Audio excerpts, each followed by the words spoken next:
listening to the Platinum Standard in Paranormal Talk, Paratopia, with Jeff Ritzmann and Jeremy Vaney.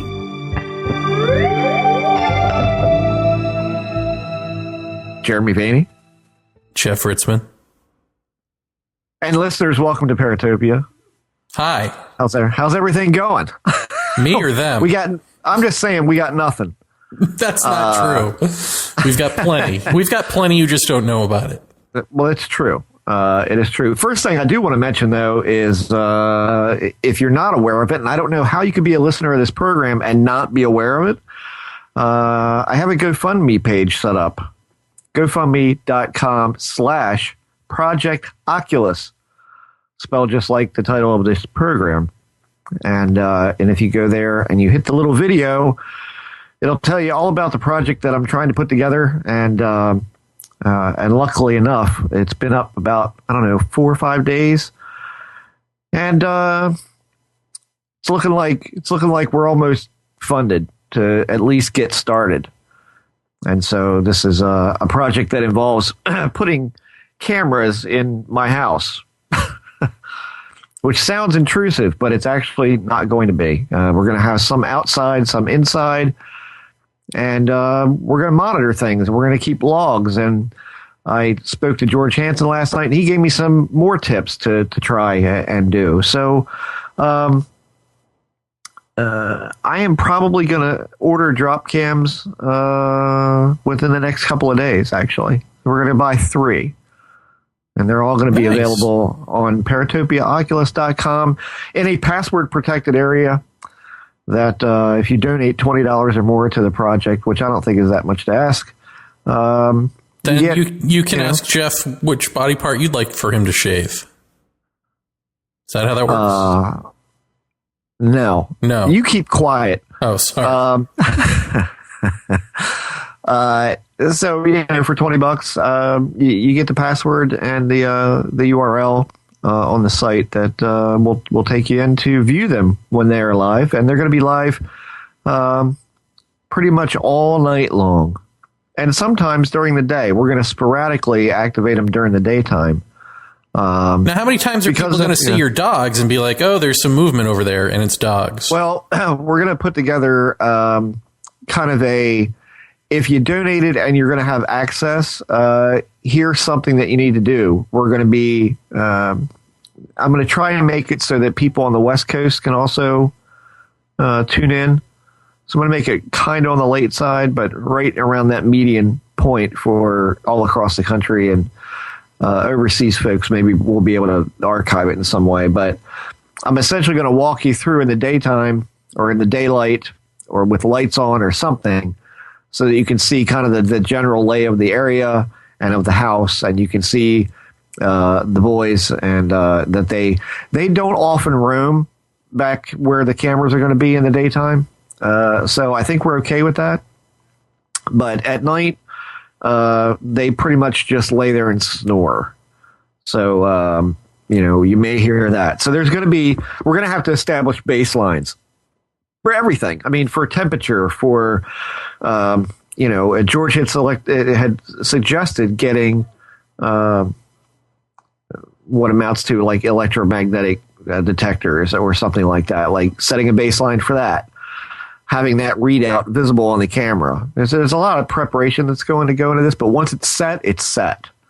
And so anybody coming in new will be able to watch kind of an introductory video of what's going to happen, and you'll be able to see it like right on the cam feeds. We're going to try and make it so that it's an archive thing that you can always play. Here's something. Have you thought about this? That if you're putting cameras and all of that on all of the rooms that you are not in, you are going to amp up what is in your bedroom. Yeah, maybe. We'll find out. I mean, that's really what it boils down to. The hard way. You'll find out the hard way. Yeah, maybe so. Maybe so. I don't know. I mean, and the great part about the drop cams is that I can put them anywhere. It doesn't matter where I put them. I mean, yes, there's a little disc that you can screw on, and you can screw it to the ceiling and mount the camera in that. But these things they'll just sit on a table sometimes. I mean, they'll I'm going to try and put them in for like the first couple of weeks. I'm going to put them in a central place where they don't move. And if something would happen to move them or something like that, then we know something's a little odd about that. But once everything settles in, it should be fine. But they can move. If I want to bring one upstairs, all I need is an outlet. That's the beauty of these things. Are they all you need is an outlet. How wide are they? Like, can they see the ceiling and the floor? Yes. Oh, okay. Perfect. Yes, they're extremely wide angle. I mean, the one that I have that I watch the boys on during the day, that's mounted on the ceiling near the stairwell, and it looks down into the living room because that's where they are most of the time. It will also see into the dining room slightly and then the kitchen opening. So you can see all of that plus the entire room in the living room. So you see it floor to ceiling, the entire thing.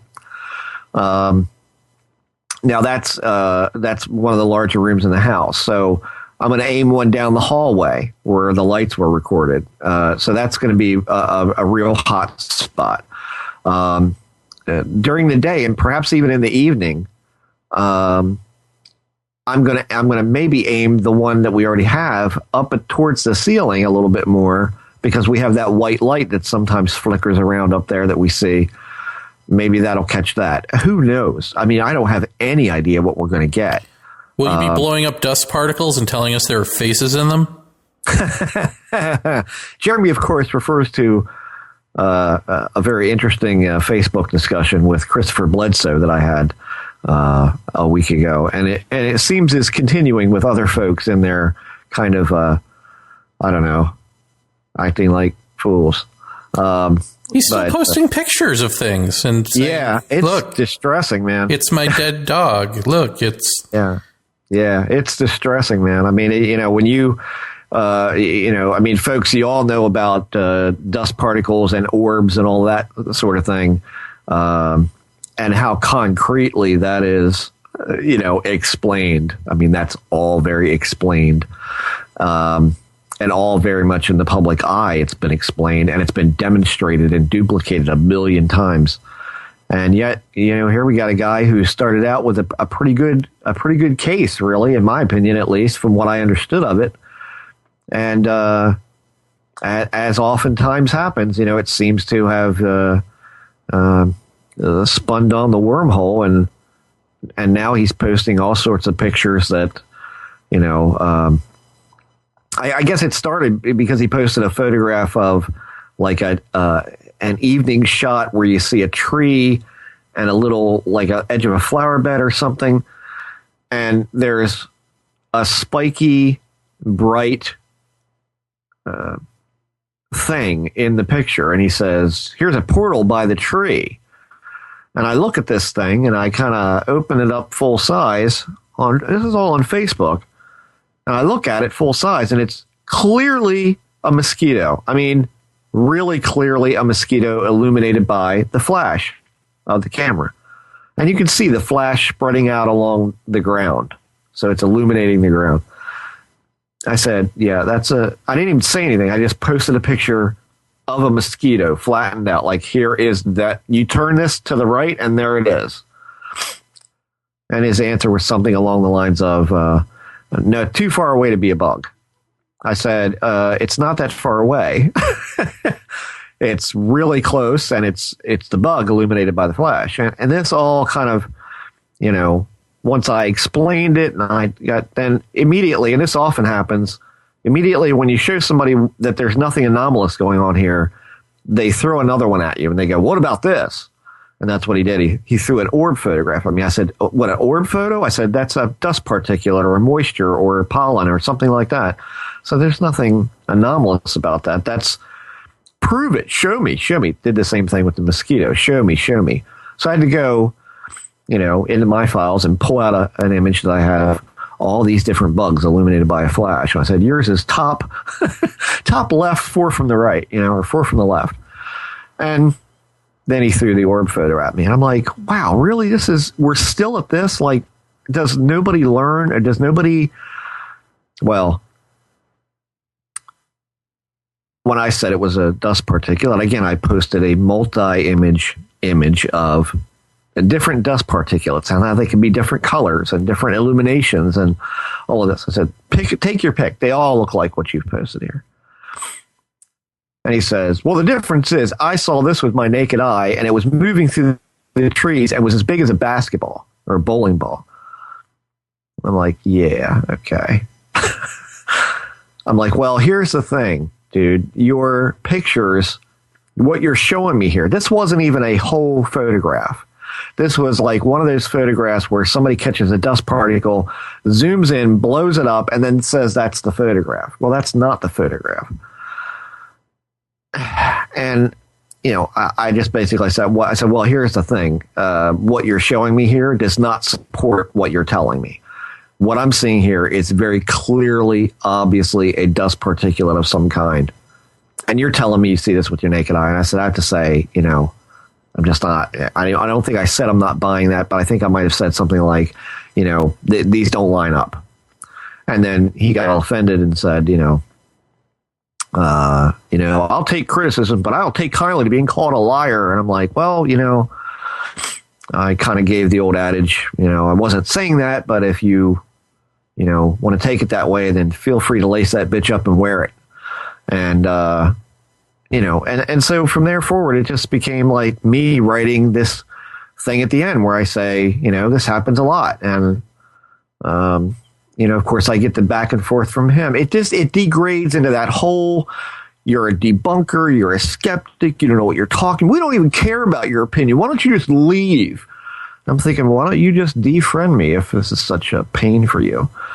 And, of course, then it's a pile-on of all sorts of different people.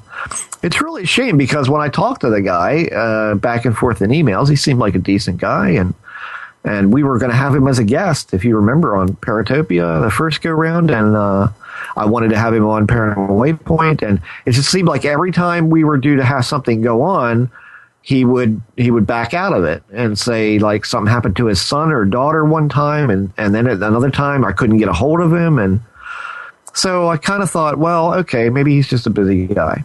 But, you know, now all of a sudden, you know, you check in and you see all of this nonsense being posted. And people, of course, his supporters are all like, they're all behind it. And this becomes like the effort and futility to try and talk to these people because they don't want to hear what you have to say. And so, yeah, that's been an interesting thing. And, of course, now Mike Cleland has joined the club and said, you know, I've enhanced this, this photo, but he's enhanced this dust particle. Mike Cleland, the photo expert. Right. The photo video expert. Mike Cleland? Yeah, right. So I don't know. You know, it just all de-evolves. And this is why, like, you know, I'm just, I got this idea to do this camera project, and I thought, well, number one, we're talking full 1080p video, smooth, even in night vision, automatic night vision. You get audio with these cameras that's quite good. If we get enough funds to do it, I can have Nest record the video feeds. So that's the other good part. George brought up an interesting thing to me night about this, which was, he said, well, you're going to, okay, just say you get enough funding to be able to record all of these through the parent company. That's great. But how will you know when something happens? Like, are you going to go through all that footage and check it? Because that's going to be really labor intensive. And it clicked in my head when he said that. I was like, no, I won't have to do that because, interestingly enough, with drop cams, they can, a lot of people use them for home security. That's really one of their main functions. And so you can essentially take the screen, hit a button that says hot area, and you can draw a box around a window or a door. And so if that door happens to move or that window happens to open and you're not in the house, it alerts you. It sends you an alert, a text alert. It begins to mark that portion of the timeline with a little yellow area so that you can go right to that area and easily find movement, sound alerts. I mean, there's all matter of alerts that you can do with it. So I would just put a big square over the entire image that I'm shooting in these rooms. And if anything moves, we know it. We get it. We record it. it's easily findable on the timeline the next day. And maybe we crop that bit out and save that. And, but I don't think you could ask for a better piece of equipment to get. I think it just fits so well with everything. And night vision is automatic. When it gets dark, the night vision comes on. And you all will see it. You guys who have donated and have access, you'll see that the night vision, like I always find that disappointing with live cams. Like the daytime, if it's a good live cam, you get really pretty smooth video, like watching TV. That's what I want. Drop cam does that. But at night, with a lot of live cams, the night vision tends to make it really jerky and skippy, and it's not real fluid. With drop cams, it's very fluid. And that, again, that depends on your connection to the net and all of that. That takes a portion of it. But I'm at work. I got an iPad. If it's a storm coming up, one of my beagles, he gets a little scared when it starts to thunder and lightning, and so I'll check in on him. And usually the night vision is on because the blinds are drawn and it's dark because it's getting ready to rain.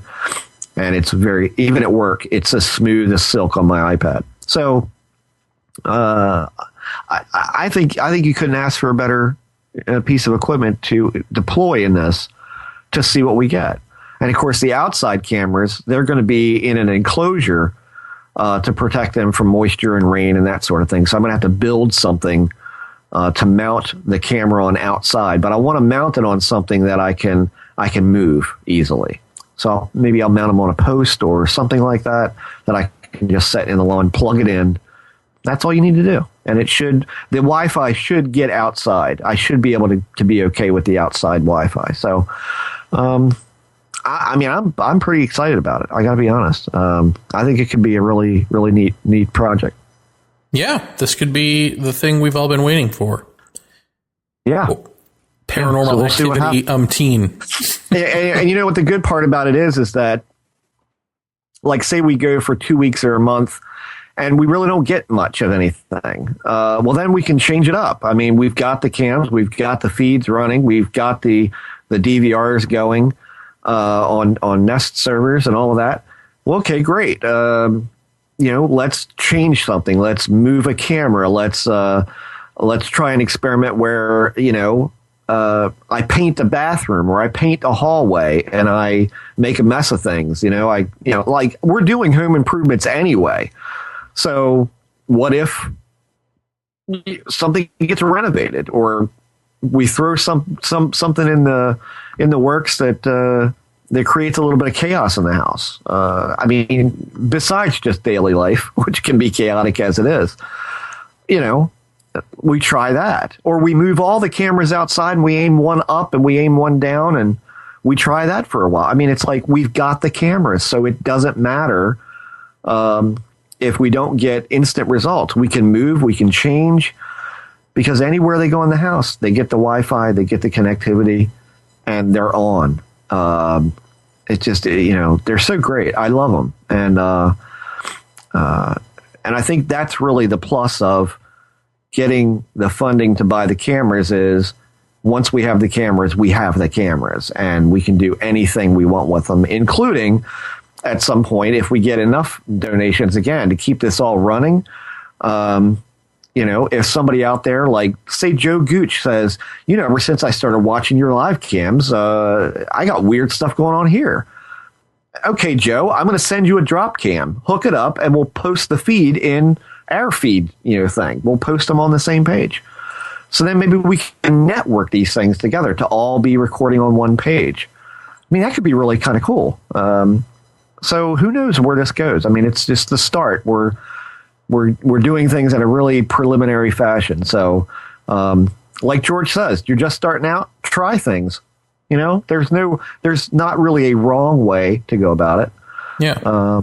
So, it's experimenting, which is great. So, I can't wait for someone to rip this idea off.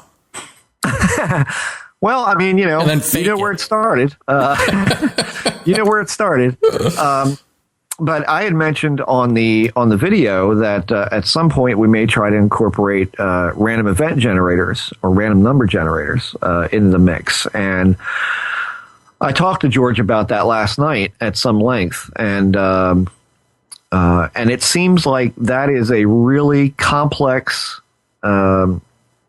proposition to go with initially. He suggested anything that would monitor the environment in the room that we could log.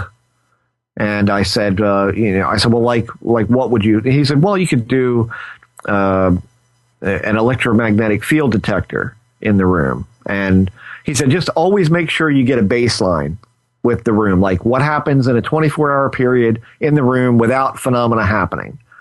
And so we can kind of gauge that. And he said the only hurdle is how do you log anomalies with the recorder or with the video camera, and then coincide that with whatever readings you would get from the device. And I said, well, the easy answer to that is that you put the device in such a place as the readout is big enough to be seen on the camera. And so if we get light phenomena in the room or something, whatever, does the meter react to the phenomenon in the room? That would be the easiest way to do it. Well, does the meter read the entire room, or does it read right in front of it? Well, we're going to have to, this is what I'm shopping around for now, what I'm trying to look around for. And if anybody out there listening has any suggestions for that, I'm open to it. I'm looking into like temperature things, and there is actually something that might be possible. He gave me the names of some people actually that live in Maryland, who, they have a lot of equipment that may not be being used. And this equipment was at one time used for monitoring people who had abduction experiences or acclaimed abduction experiences. So they measure things, I'm guessing, like temperature and, who knows what else? I don't know, maybe electromagnetic fields or, God knows what else. I don't know. But he said it was a surveillance type thing that they had, and it may not be being used. Well, if I can borrow that, it'd be great. But how complex is that going to be to integrate into the drop cam scenario? To me, the best thing would be some kind of wide, some kind of meter set in the room on a post, again, in clear view of the camera. What will that measure? I'm assuming if it's within the room, it will probably get it in some form or another. Well, how do you get a baseline if your place is full of paranormal activity? How do you get a 24-hour baseline? Well, that's the thing. Taking baseline readings, you can do that in an hour, most likely, and just see what does it fluctuate between, like it's a 0.06 or a 0.08. We're in between there somewhere. I don't see anything going on in here, and so that seems to be the norm. And if I run the camera and we don't get anything, and the meter doesn't really move or fluctuate, but maybe a couple of points, that's probably the baseline at that stage in time. If we get something weird or somebody hears something strange or whatever, and we get a reaction out of the meter, then we know, okay, there's something obviously that triggered that meter to go off at that point when the phenomena or whatever we get on camera, some kind of movement happened. And that's what I mean by somehow statistically viable stuff, something that's coinciding with a meter reading. And as time goes on, again, as the funding keeps going, we add other things into that, so we have an electromagnetic field detector. Maybe the next thing is some kind of, maybe we put something on a solid object in the room that detects movement, independent of the drop cam. There are all sorts of things like that. But this can all get really granular really quickly. I mean, when you're talking about keeping a log of daily events in the house, that's fine. But you could take that a step forward and say, what's the moon phase? Is there any, what's the weather? I mean, I should put something in there about weather. I got to really sit down and figure out, what kind of things I can put in. What was the weather like? What was the ambient temperature in the house? What was the ambient temperature outside? And what did I do today? Like what happened when I got home? Was it an eventful night? Did we get bad news or good news? Did Lisa have a bad day or a good day? Just a general, quickie report of nothing really going on. Everything was uneventful. We watched TV and now we're in bed. It could be as simple as that. But if, the neighbor comes over, saying that, neighbors rarely come over the house anyway, but if one would come over the house, I would mention that because that's out of the routine of the day. So if you have a neighbor come over to borrow a cup of sugar or something, I would say that. Cause you just never know. I mean, what is out of routine? What does that mean? So we'd have to log as quickly as we can, as briefly as we can, but still make it significant if something happens during the day that, adds more stress or less stress or a happy time, or did we have company over that night? I mean, all that. So, just the more things we can add to it, the more interesting it may end up being. Put those things on during election night. That's all I have to say. Yeah. Yeah. But a couple people have asked me, isn't it really evasive having your family being recorded all the time? Well, here's the thing: they're not going to be, because these cameras are largely going to be active, in off hours. Because that tends to be when stuff happens, is in these off hours. So when my wife goes up to bed and I'm downstairs, yeah, I'll flip them on, and they'll run literally all night. And so, people overseas go get, and then like George says, a good thing to do would be to have a set schedule when they go on and off, which is fine.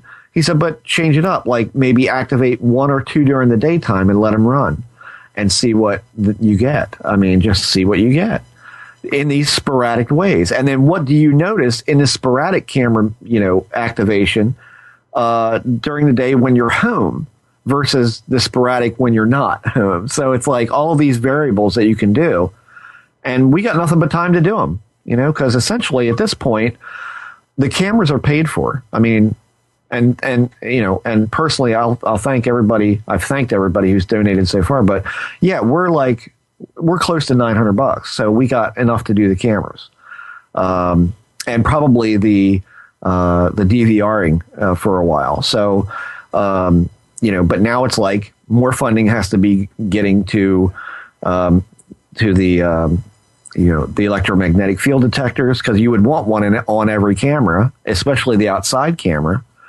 And the outside camera, again, is going to be a weird thing, because how do you control the environment outside? You can't. So it would be nice to have something extra outside that would monitor something,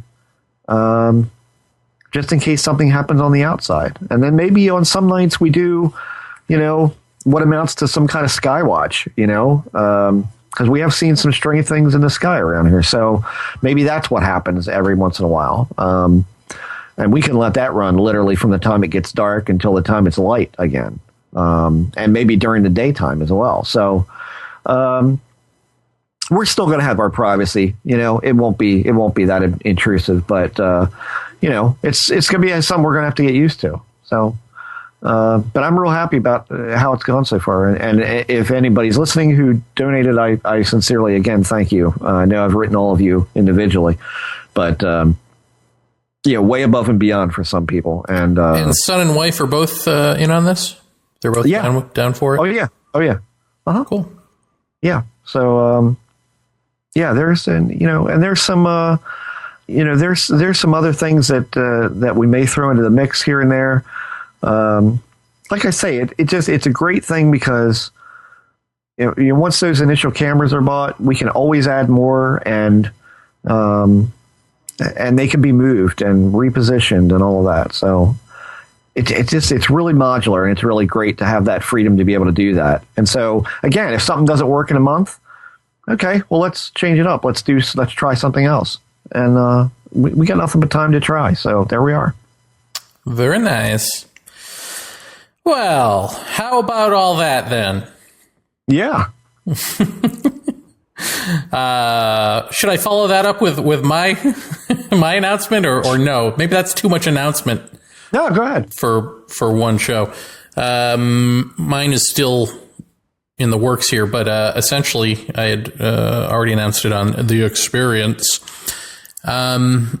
that I am doing a symposium here on the Big Island, the Living Mystery Symposium, that will be featuring Whitley Strieber, Dennis McKenna, Teokas and Ghost Horse, Tyler Kochjohn, me as the MC, and as yet undisclosed Hawaiian woman who will talk about Pele and the sacred feminine from the Hawaiian perspective. So all of this will be on the Volcano, in Volcano National Park, at the Kilauea Theater, November 5th and then November 6th, at a conference room also there on the Volcano. Will be workshops with Whitley and Dennis McKenna. So if you have the money and you have the time, come on out. I'm trying to do conferences that are targeted to a theme and also inexpensive. Because, man, conferences and workshops and that sort of stuff, they're really expensive, especially here on the island. And, if you just have one guest speaker, people charge an arm and a leg, and I get it, why not? But I just feel like for locals, it's time to maybe give back. I don't know. So that's what we're doing, November 5th and 6th. I have not launched the website just yet, and I have not launched the event ticketing. And in fact, it's probably good that I haven't, because strangely enough, Dennis McKenna is here right now, and I'm going to go see him lecture tomorrow all the way on the other side of the island. So it's probably good not to mix up those two events. But anyway, yeah. Whitley Strieber, Dennis McKenna, Teokas and Ghost Horse on a volcano, right? What's interesting is, what is today? Wednesday? Yesterday, the volcano started acting up in two spots. So there's the flow that has opened up yet again in Pu'u'o'o, which, probably means nothing to anyone outside of Hawaii. But it's basically the flow that had been going last year and then stopped. It started it up again, but is still not in danger of flowing into any towns or villages or anything like that just yet. And then the other is at the caldera, which is right. It's Volcanoes National Park is the name of the park, and at the very top of it, of course, is the caldera that's constantly smoking. And you can go to the overlook and watch this, and it glows beautiful at night and all this stuff. Well, every now and then it starts to bubble up. The lava bubbles up in that caldera, and it's been bubbling up, as of Tuesday. So I think Pele knows. I think the volcano knows, Whitley and Dennis are coming. So you should too. And if I get people from outside who are interested, then I can set it up so that we can get cottages right there on the volcano for super cheap. Because essentially this little town that's there, it's called the KMC. It's the Kilauea Military Camp. So it's actually a military sort of retreat. And although I can rent out the theater and the conference space, no problem, in order to get access to those cottages, which are really mini apartments, I would need a military sponsor, either current or former, which is not a problem. I can get a friend to do that, but I don't see a point unless people are coming from off island who would like to, congregate there and stay there. Which really, I think would be really cool, because they've got all kinds of bowling and karaoke and, bars and restaurants, all kinds of stuff. Who knew? Not me. And I would go buy that thing all the time. I just never I just never took a right and drove down the road to see what was there, but turns out a little town is there. It's really neat because, there doesn't have to be any grand announcement if the thing's canceled. If you get close to the venue and you smell burning flesh, it's canceled. That's right. Yeah, if you get to the park and you see a glow that seems to be getting brighter and brighter, you just turn right around and run. That's what you do. Right.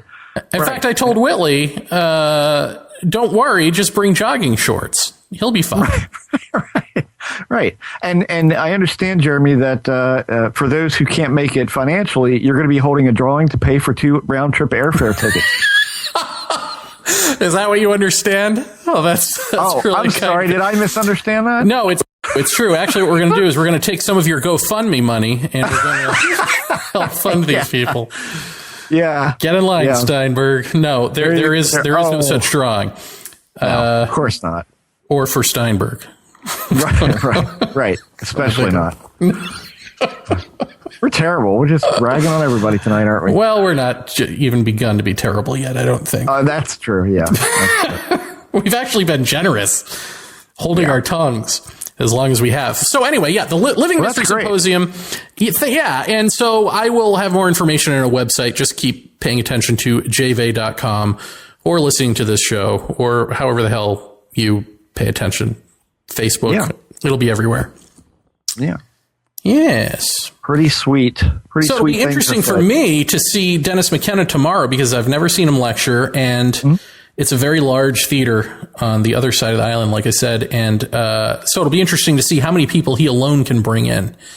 Yeah. Because this theater seats 288, and I plan on selling this bad boy out. That's my goal. That's great. Yeah, which is why I wanted to do online ticketing early, because if people do want to come from off island, they probably have to get those tickets sooner than later. Yeah. That sounds like a great thing. I mean, it really does. Dennis can pack them in. I mean, at least it's been a while now, but in DC, I saw him in DC near Virginia, I think, and he had quite a crowd. So, I'd imagine in Hawaii he'll definitely get some interested parties for him there without a doubt. Well, this is the other thing. Tomorrow is a Thursday. It's an evening event, and I've seen people on Facebook all saying, "Oh, are you going? I'm going. Let's carpool. Let's go." But also a bunch of people saying, "God, I wish I could go, but I can't. I have to work." And so my thing is on a weekend, and it's during the day. So I know I will at least get to. If you miss him tomorrow night, you can always see him in November on a weekend. So I kind of like that. Yeah, that's great. Sounds like a good one. And what's funny is Tyler essentially was like, "Ooh, I want to go. I can probably talk my wife into a vacation." And I said, "Well, if you do that, then I'm putting you to work. You're getting up on that stage and talking about Project Core." And he said, "Okay." He said he'll do it. Excellent. Yeah. Excellent. That's perfect. That's perfect. I'll, like I said, I'll do my best, but I make no promises. Like, I don't fly, so, it's going to be rough. Wait, you were thinking about going? Yeah. Oh my God. If this got you onto a plane, that would be a miracle. This is like Mr. T without the milk.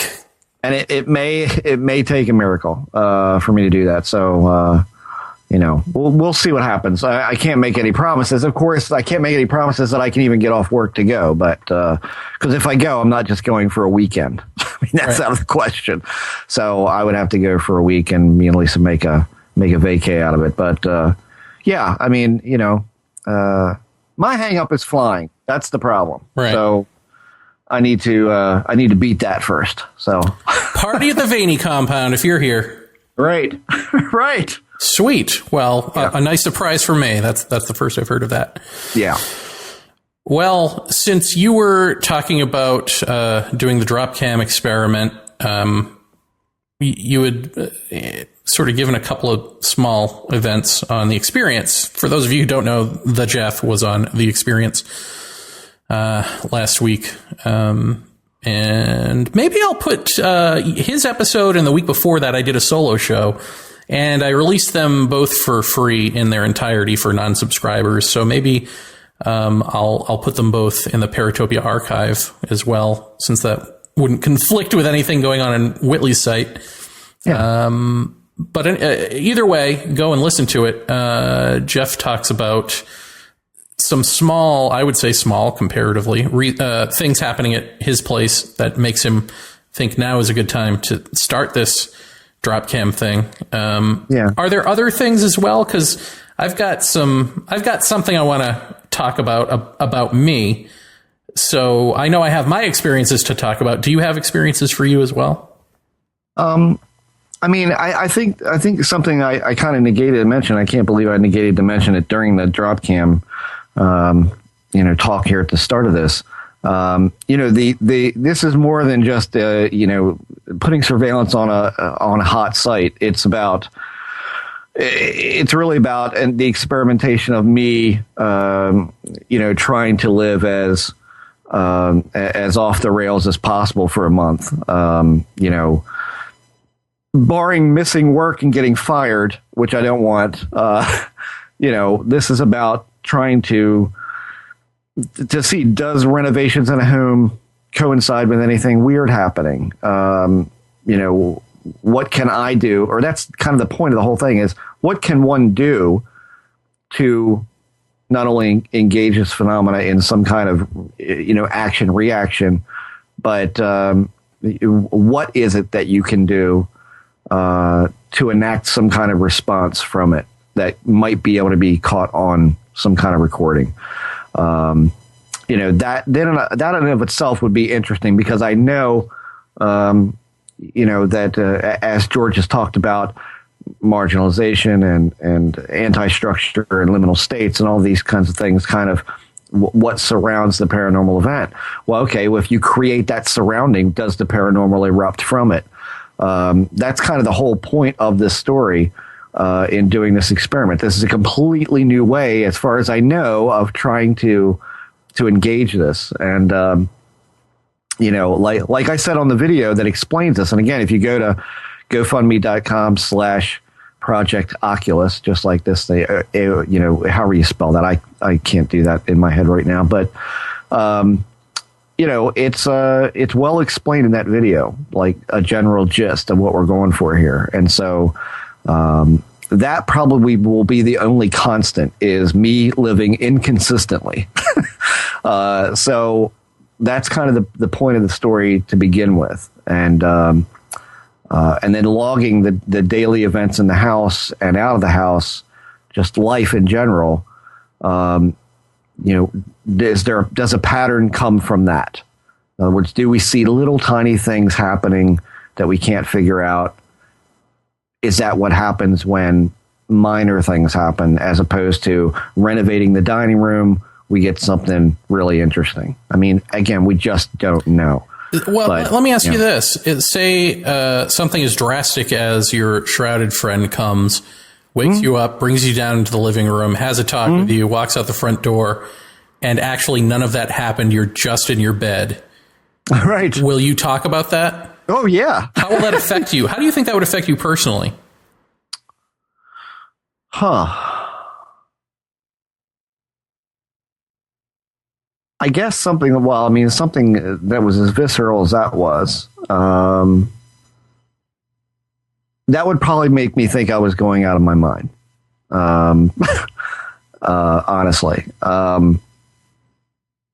Yeah, I think if that were to happen, I think you would definitely see it. Like, I can't imagine that you wouldn't see that.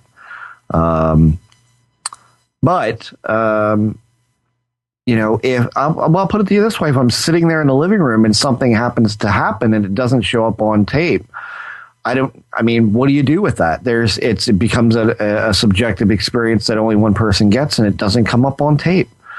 That would be the minor side of that kind of event, but I can't say that I can't say that if some of this stuff ended up being, me asleep and on the couch and dreaming this or what, I can't say that I'd be like horrifyingly disappointed.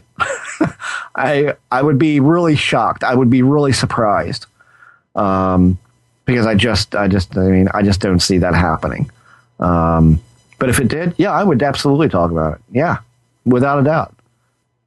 I mean, if you're going to do this stuff, you can't, like, there's no way to half-ass it. Like seriously, if you make mistakes or you misperceive something and then you later find out it was something, benign, you absolutely got to out that. I mean, because again, this is all part of this experience as a whole. I don't think you can leave out bits. That's as bad as Bud Hopkins leaving out, all of the outlier data that we know he did.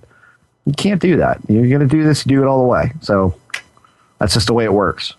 Okay, fair enough. So has there been anything of significance in recent weeks? I told George last night, Lisa has seen Indy a couple of times. Cody saw something in his room that looked like a free-floating black shadow, person-shaped. Lisa heard knocking at the door in the bathroom and saw the door move, I guess, in tandem with the knocks. Thought it was me, though. Wasn't me. I was asleep on the couch. So, I mean, aside from those things, and those are largely kind of, I mean, Cody wouldn't say that was a minor thing for him because he was frankly what is a sheep when he came down. But minor in the grand scheme of things for here. Yeah, they're kind of minor. Nothing really crazy has gone on for a while, but I think it was Tuesday night. Today's Wednesday, Tuesday night, Monday night. So it was Monday night. I don't know what it was, but Lisa and I both noticed that there was just something off. When we went to bed, we both went to bed kind of on the late side, which is not unusual for me, but it is for her. And I just heard all kinds of stuff moving in the house, and the dogs were, I mean, I had them on camera, literally.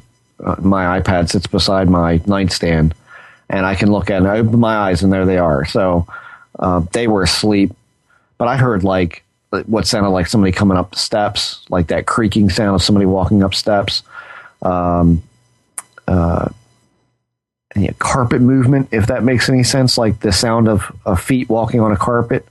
I kept looking at the door to the bedroom, expecting to see something walk in, and it never did. But there was just this feeling of, and again, that really strong proximity feeling. And I'm laying here, and all of a sudden, and here's something that I may have mentioned on an episode, but it would be an 8-year-old episode or more. That when we first moved in this house, I mean, like the first 2 or 3 days we were in the house, there was a noise, and this noise would start from the south and go to the north. So it would start heading, and I only know it was north and south by the way that the Beltway runs to go to Baltimore. So south is Baltimore. So it would be coming from that direction. You could hear it in the distance, and then it would get louder, and it would stop literally over this house. And it was kind of like an undulating roar of a I don't know, something large. It sounded large, whatever it was. I know what the train sounds like. I know what the train whistle sounds like. These are all things that, again, I'm going to make people aware of in the video that we post for the drop camps. You're going to need to know. There's a train that goes by every so often. You'll hear the whistle, things like that. It wasn't that when we first moved in here. Well, that happened to a lesser degree on Monday night. I heard this. I mean, it was non-directional. I couldn't tell where it was coming from, but it was this undulating hum, loud hum, vibratory roar. And it stopped literally all at once. I mean, I was laying there and it just stopped. What it was, I haven't a clue. I got up, I walked into the hallway, I walked down the steps, I saw nothing.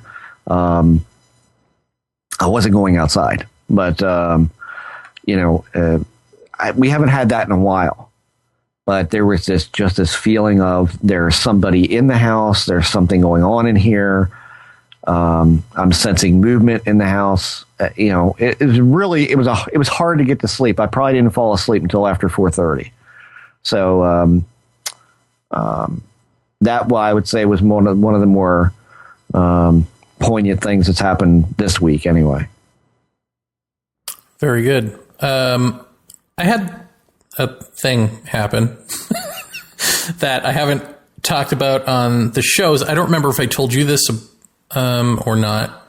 And I have some accompanying photos that maybe we can post on the website with this episode. Can we do that? Can we post photos with the show? Yeah, sure. I think so. I'll walk you through this. This is where I'm actually now finally, if I hadn't been before, I'm now becoming the guy I don't want to become. I'm now going to say out loud things I wish my mouth didn't need to verbalize, which is, let's talk about tree hugging. Did we talk about this? This Jesus incident with the tree. Okay. In my front yard. Did we talk about this? Or no. Okay. Well, you talked about that you had to saw a branch off, and I told you you didn't put the chainsaw above your head, and you said, "Oh, I won't do that again." Yeah. Well, I was joking. I didn't put it above my head. Okay. But here's what happened. So there's a tree out in my front yard that a branch, a very large branch with other branches on it, broke and just swung down. It didn't fall. And I left it because who cares? It's a tree. It'll be fine. I'll get to it eventually. So I guess it was last week I finally got to it. And I've got a chainsaw that worked for one of the smaller branches on the tree, but then it started to smoke and then it shut down. So this is what happens when I use a chainsaw. So I got out the trusty sickle on a pole and started sawing that way, which for a guy like me who has no saw muscles was painful in an all-day process. So I didn't even get the whole thing down because you got to take off these smaller branches really before you get the main branch off there, or there's going to be trouble. So I took what I had sawed off over to this lava field that is part of my property that has basically a tree graveyard on it from, I guess, the previous owner and a neighbor had an agreement where they would help each other out and just sort of dump the lumber, which is now bleached, out on that lava field. And it kind of looks cool. It looks like this river Styx, let's call it. So I dumped that stuff on there, and then I just had the compulsion to go to my favorite spot on this property, which happens to be all the way across the lava field, which when I say all the way, it's, I don't know, is it football field size? It's pretty large. And there's a flattened lava field where somebody had dozed it because they were going to plant an orchard, and they never did. But there are tree lines. And so you go through those tree lines, and then there is what I think is the sweet spot, which is an edge of a moat, essentially, where you can see treetops coming up. So it must be pretty deep moat. I haven't been down there. And you've got a view of the ocean and a view of Mauna Loa, which is the volcano that I am situated on. And it's absolutely gorgeous. So I had, instead of going and finishing up the tree stuff I wanted to do, I had the compulsion to go out there and meditate, activate this meditation energy, which, I have not done out there really. So I went out there and I did that. But I was just sort of like, I can't remember if I squatted me down or the meditation energy did, but I remember I was in a squatting position and I thought to myself, what do I have to do to maintain this property? What do I need to do to really maintain nature, essentially? Because this is a 17.5-acre place. And the moment I thought that, this meditation energy, which I would like to think is my unconscious or my body expressing itself when my conscious will steps aside. Although things like this make me have to reconsider that, which is the meditation energy makes me smile. Made him start the lawnmower. Makes me smile and sort of laugh to myself in approval, in a laugh that is not my laugh, and starts patting over my heart, which the patting thing happens quite a lot. Pats up and down the body from head to, belly button. These sorts of, I guess, energy lines on the body. I don't know exactly why it's doing that, but this quick sort of back and forth, probably creating like some sort of muscle memory. I don't know, but it starts doing that over the heart.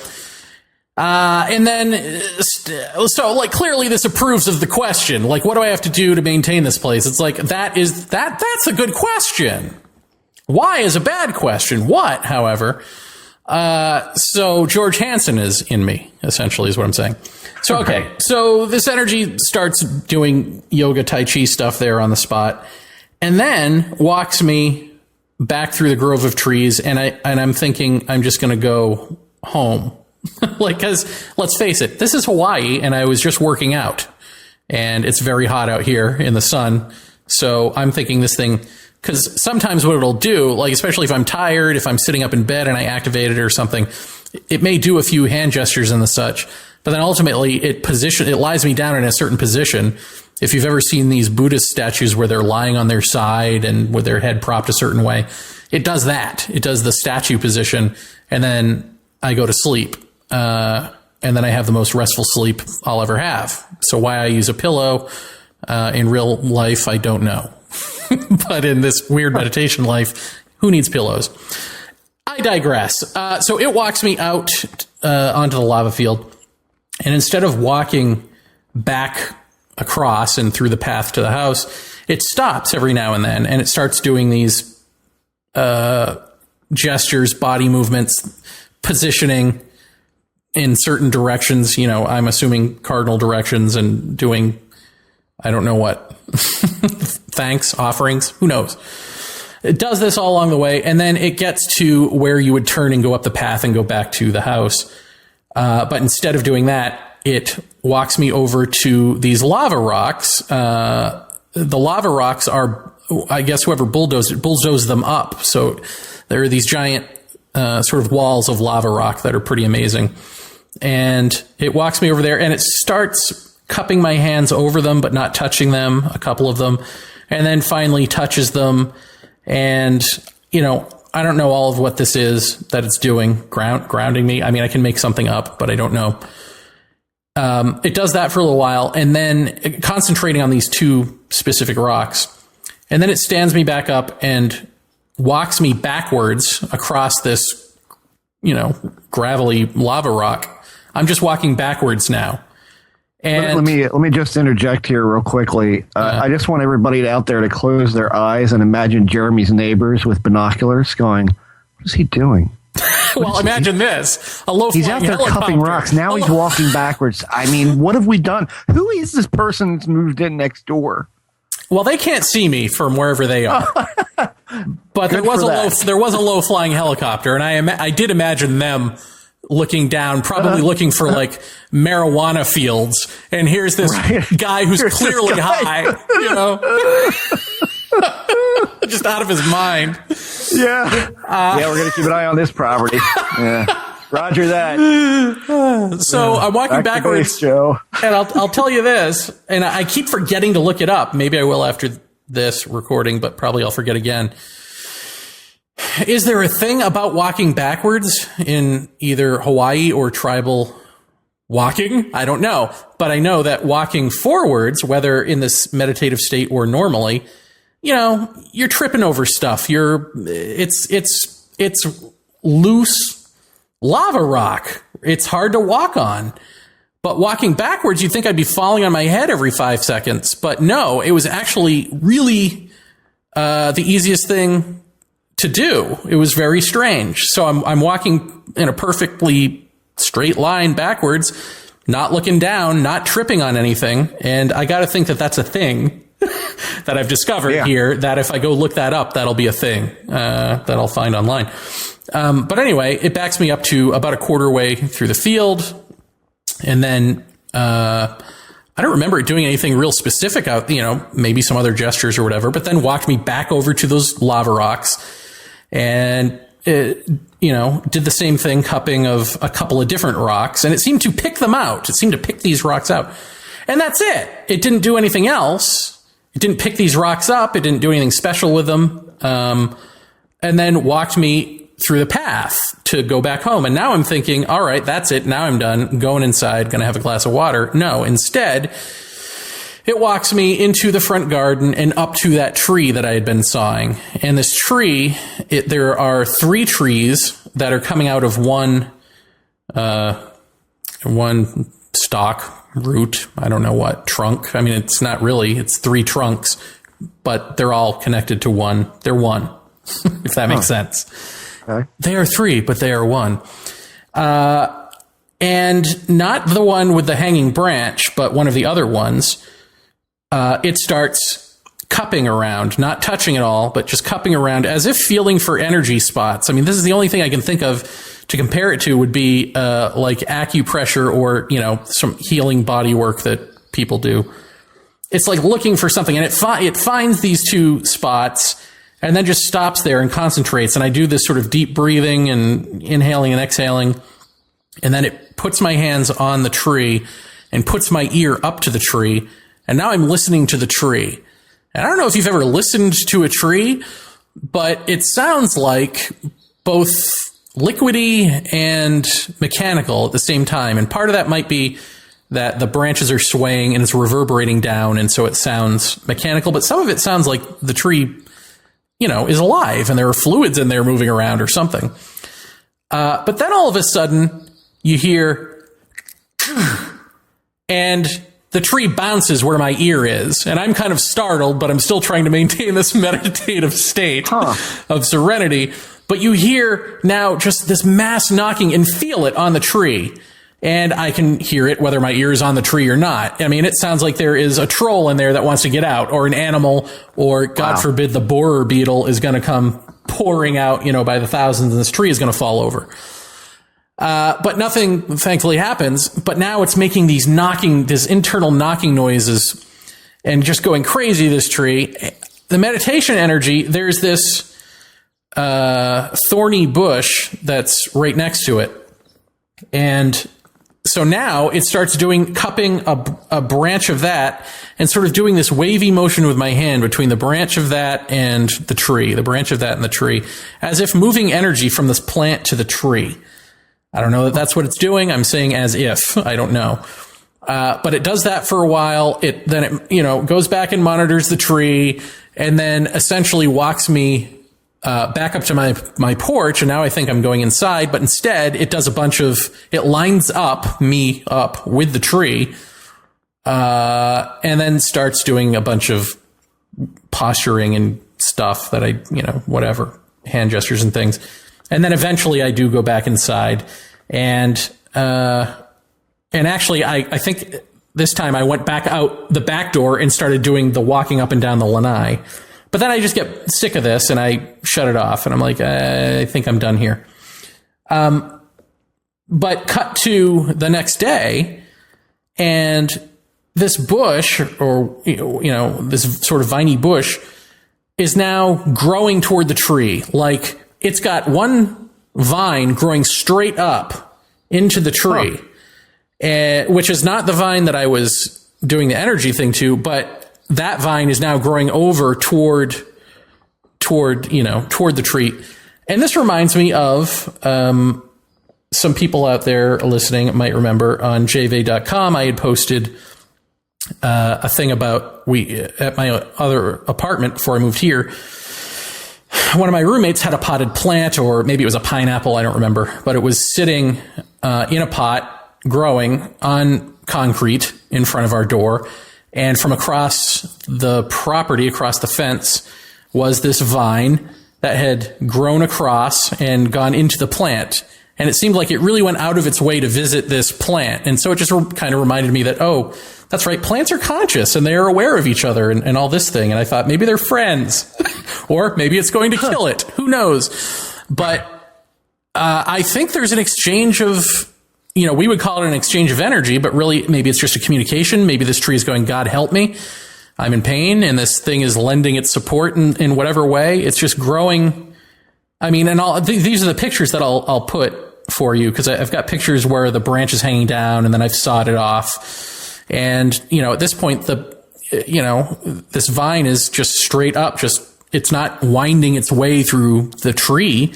It's just touching the pine needles, and it's just been like that for the last week. What is that? So what's interesting about it to me, besides all of that, is my friend Mark. I've looked it up on Google. I've Google searched, tree noises and all this, and nothing I've found describes this at all. But people aren't listening, right? So people hug trees, but do they listen to trees? So I've done this a couple of times, now since. Because then I sawed off the branch, and I thought, well, maybe it's my responsibility, since I asked, what do I need to do to maintain the land?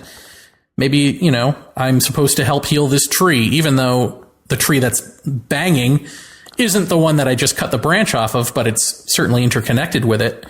So I thought maybe the banging was about, and maybe it is, about pulling nutrients up from the earth to compensate for, the damage that the storm did, and then I did ultimately in tearing this thing down. Maybe it's sucking up nutrients, and there are air bubbles. Maybe, there's some sciencey explanation for it. But there is no sciencey explanation for my role in this, right? Like that just, at least not yet.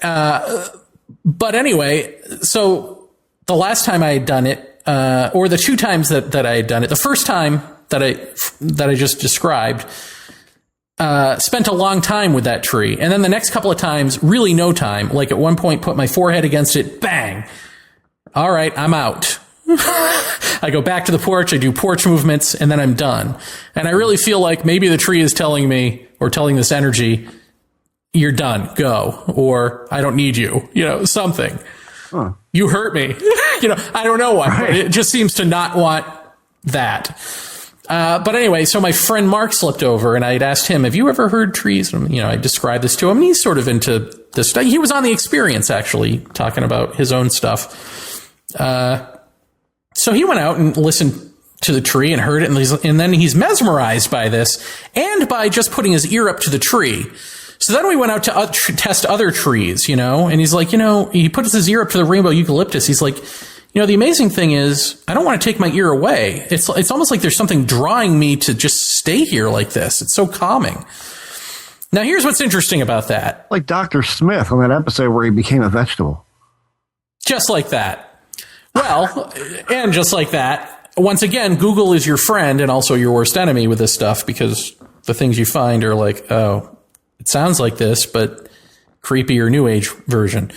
But I mean, essentially, when I looked up, what was it? Trees and chi energy, I think, or chi movement. I'm just searching for anything, because obviously like tree sounds wasn't working out.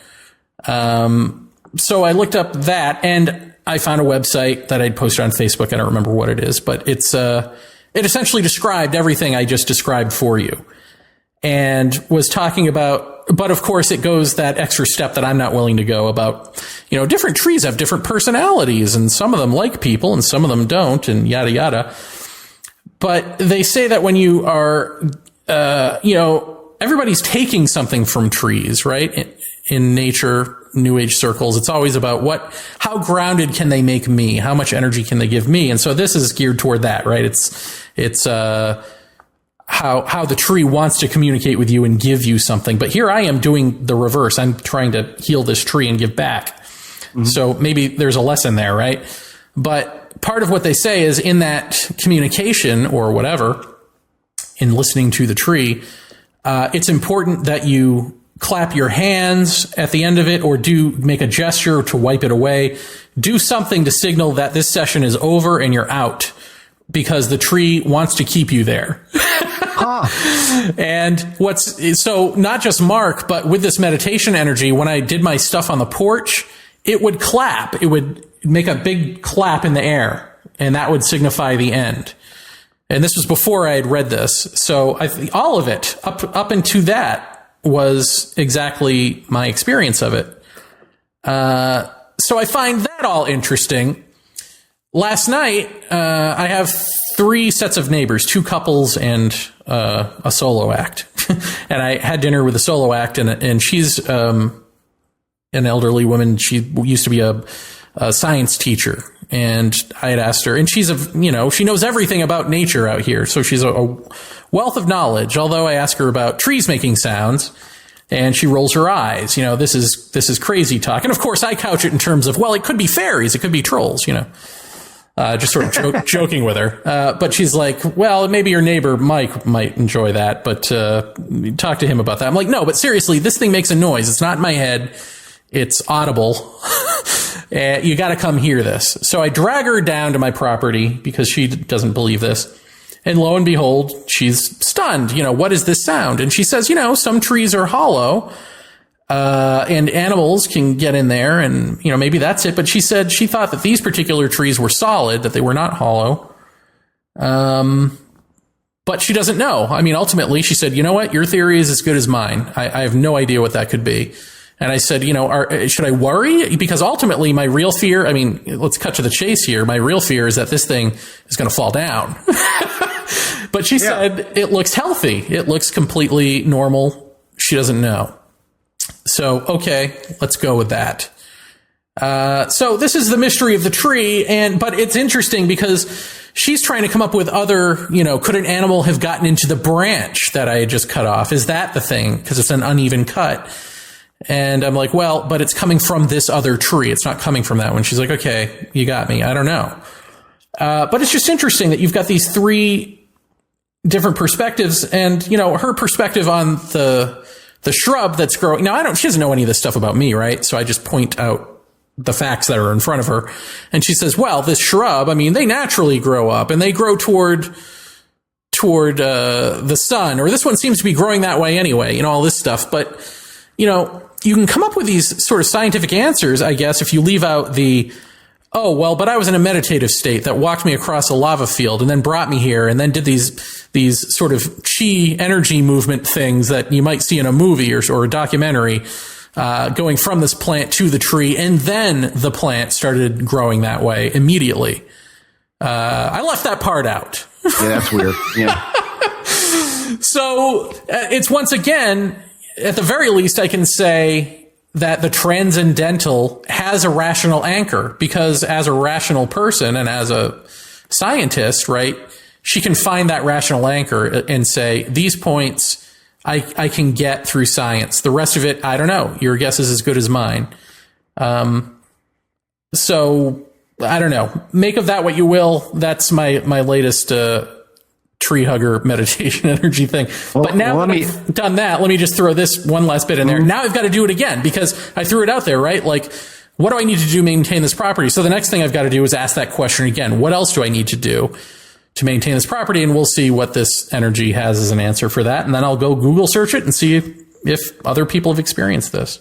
Yeah. But go ahead. Yeah. Here's the one thing that I can say about the noise that the tree is making. So we got these big pines, and there's people who are going to be monitoring these cams. You'll see these big pine trees that I have bordering the left side of the house, and they're really tall. I mean, really tall. So we've been concerned about them because we didn't plant them. They've been here, and they've been here for decades now. And they're very tall, and it's a slope of a hill that they grow on. And for lack of a better way to put it, I mean, Jeremy's seen them. It's almost like this little patch of woods in this area that's what these trees are. So I worry about them being on a slope, but I also worry about them falling over. I worry about excessive rain.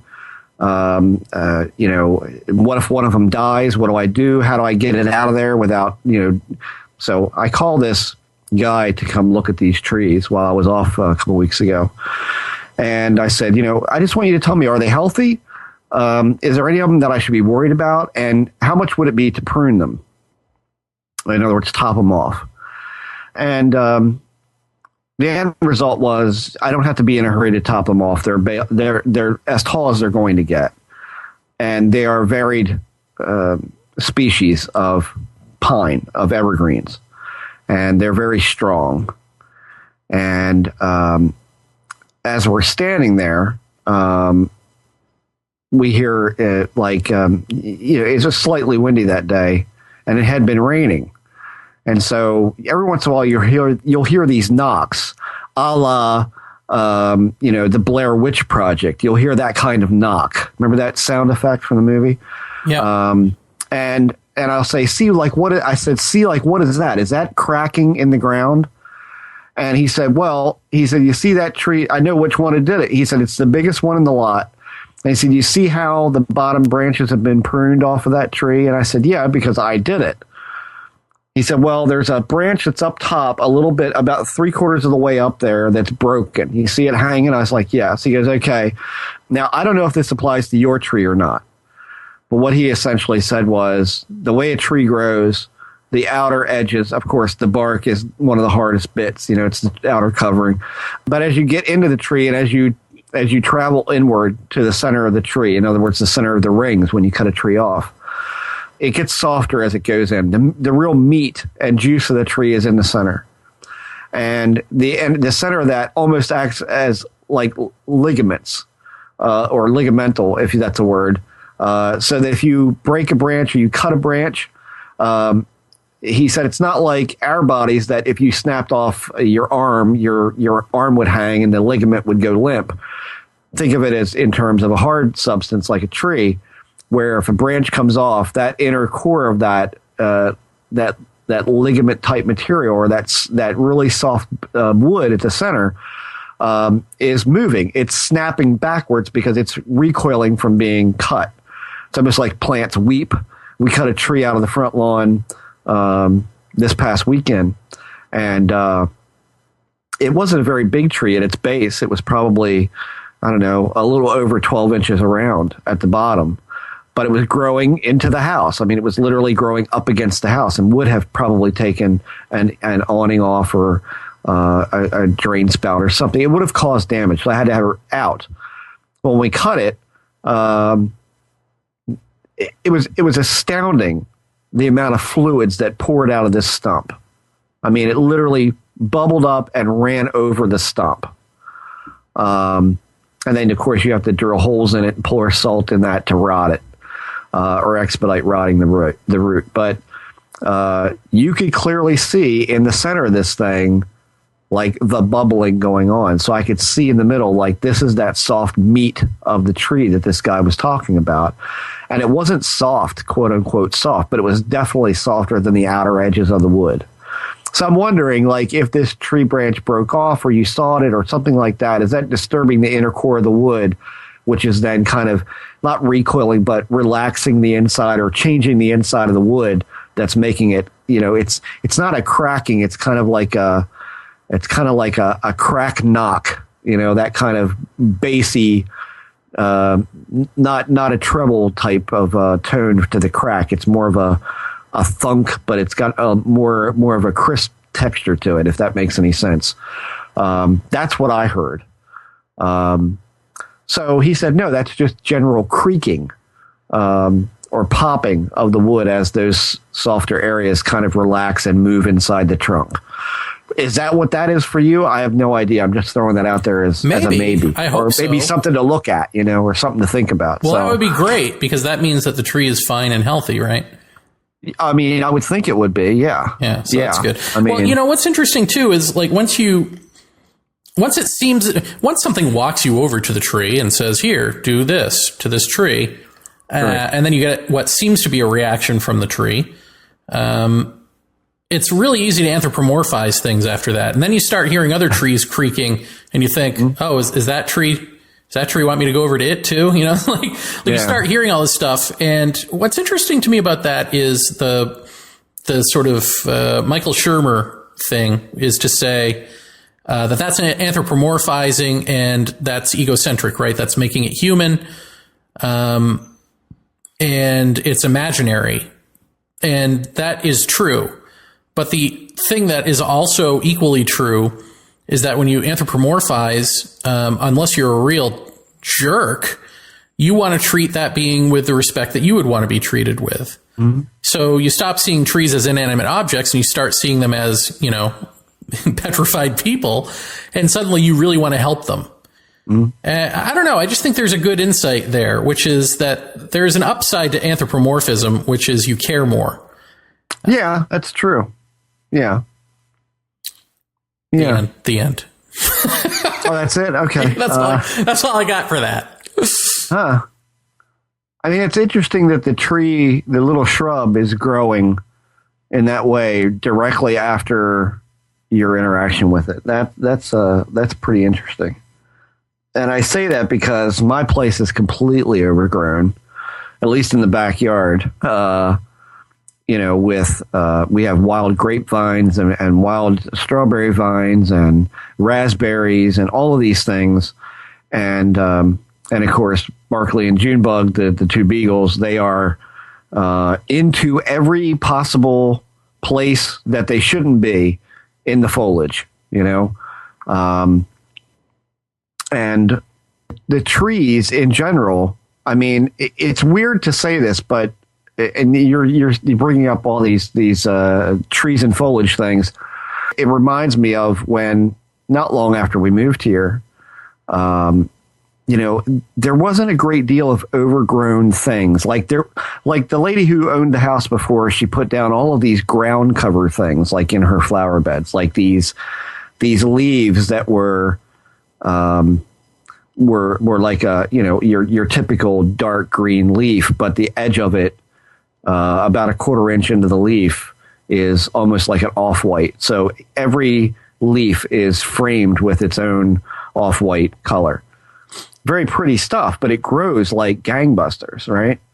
And we had problems with the front hill, which I don't even know, Jeremy, if you ever saw it with grass on the hill on the front lawn, but that's all grass now. There's no flowers anymore because we just couldn't keep up with it. I mean, it was bloom and be beautiful and then turn to hay, right? So we solarized it and all of that. Well, in the process of doing all that, one of the neighbors from around the court came in and said, well, it's really looking good, and this, that, and the other.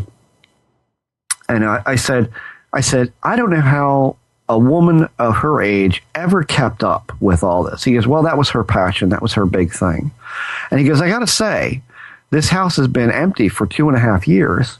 And it wasn't until you guys moved in that things began to start growing around here again. And I'm like, really?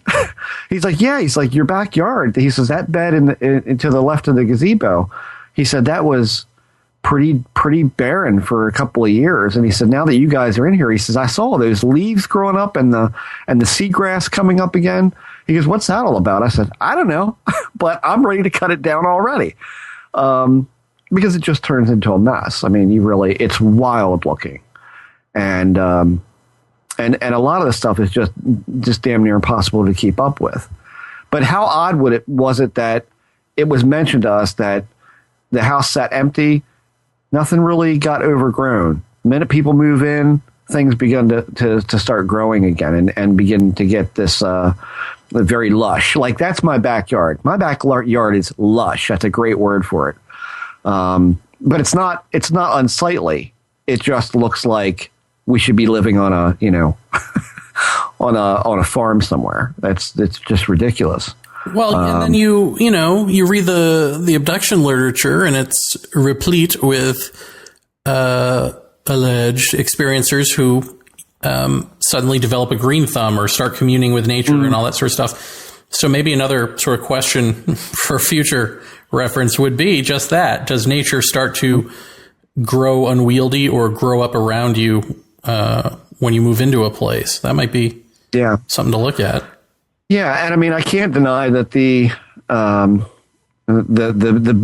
big crystal that was the focal point of a strange thing, that's out there in the garden with Buddha statue still kind of watching over it, and that is one of the most overgrown places in the yard.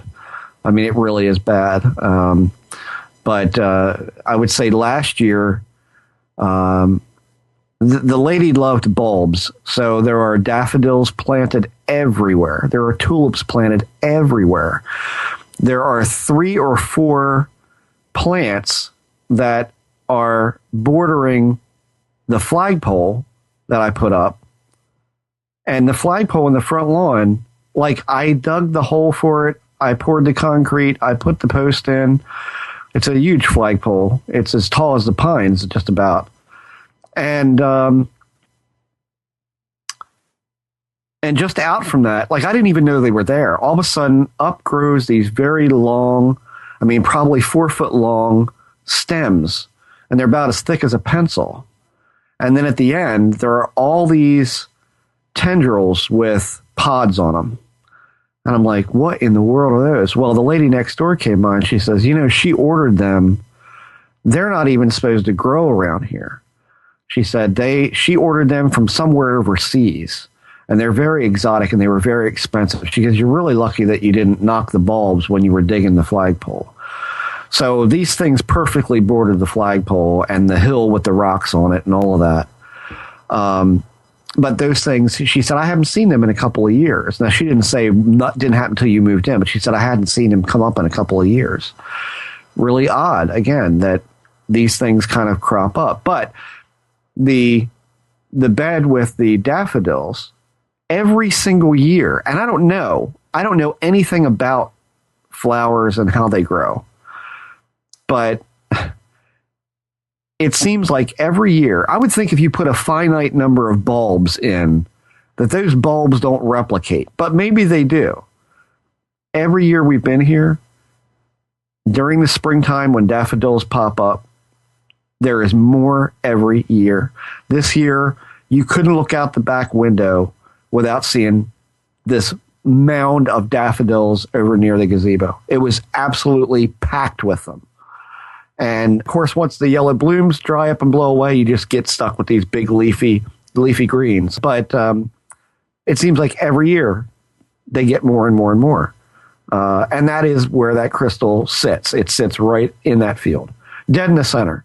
And Lisa and I have often mentioned that, it seems like this really gets overgrown the quickest every year. So maybe it's worth putting the camera on that and see what we get with that. Yeah, can at least watch plants grow. Right. It's Speaking of all of that, you used to talk about, you thought that woman was still there, that you had sort of ghostly encounters with her. Have you had any more since then, or did that go away? No. No, I mean, we got feelings when we did the solarization of the front beds, like, it's time to do this. It was let go too long. Lisa and I both sensed that we were doing the right thing with that. Because we really did try. We really tried to save that hill, and we tried to make it look nice, and there was just no working with it. I can't say that, and I don't know about Lisa. I haven't actually talked to her about that, but I can't say that we've seen anything of that kind. Now, the man that we bought the house from, Mr. Paul, he passed away. And I believe he was the man that I saw in the driveway when we pulled the car in that night. And I felt like I hit somebody, or I thought I hit somebody. I'm pretty sure that that's who that was. Like, I can't be positive, of course, but everything that I saw certainly stylistically reminded me of what he looked like, or what he wore. As far as that woman, no, I haven't sensed anything like that. Every once in a while you get a strong smell of perfume in the house in certain places, but that's really it. And that's almost become so common that we rarely bring it up anymore. I mean, you do smell things around here that shouldn't be here. So, but that has even been a while. So, did that, I think, go away dramatically, or did it just, you went away and you forgot about it?